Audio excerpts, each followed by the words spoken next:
10च्या बातम्या एबीपी माझावर बुलेटिनच्या सुरुवातीला आजच्या दिवसभरातली एक मोठी आणि चर्चेत राहिलेली बातमी. पहलगाम हल्ल्याविरोधात कारवाई करण्यासाठी भारत कोणतं पाऊल उचलणार या प्रश्नाच्या उत्तराची संपूर्ण भारताला प्रतीक्षा आहे. सकाळपासूनच मोदींच्या उपस्थितीत महत्त्वाच्या बैठकांचं सत्र पार पडतंय. त्यामुळे केंद्राच्या पत्रकार परिषदेकडे सगळ्यांचंच लक्ष लागलेलं. केंद्रीय मंत्री अश्विनी वैष्णव यांनी पत्रकार परिषद घेतली आणि त्यात जातनिहाय जनगणनेची घोषणा केली आहे. दरम्यान पहलगाम हल्ल्याबाबत केंद्रीय मंत्री अश्विनी वैष्णव यांनी कोणतीच प्रतिक्रिया दिली नाही. त्यामुळे सगळ्यांच्याच भुवया उंचावलेल्या पाहायला मिळाल्या.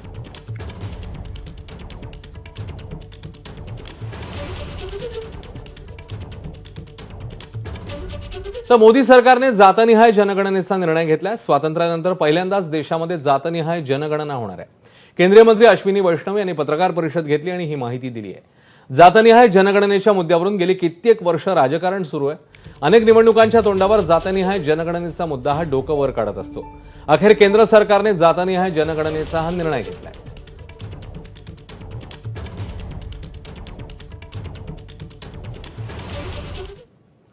तर जातनिहाय जनगणना ही काँग्रेसची संकल्पना असून भाजपने ती स्वीकारली याचा आनंद आहे, अशी प्रतिक्रिया देत राहुल गांधींनी केंद्राच्या निर्णयाचं स्वागत केलं. सोबतच जातनिहाय जनगणनेच्या अंमलबजावणीवरून राहुल गांधींनी काही प्रश्नही उपस्थित केले.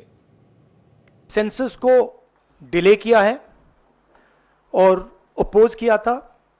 हम इसको वेलकम करते हैं. ये हमारा विजन है. इन्होंने अडॉप्ट किया, बहुत अच्छा. मगर हम चाहते हैं कि हमें डेट्स बताई जाएं, किस दिन तक ये सेंसस होगा. बजट में इसका पैसा आना चाहिए. अभी बजट में पैसा नहीं है.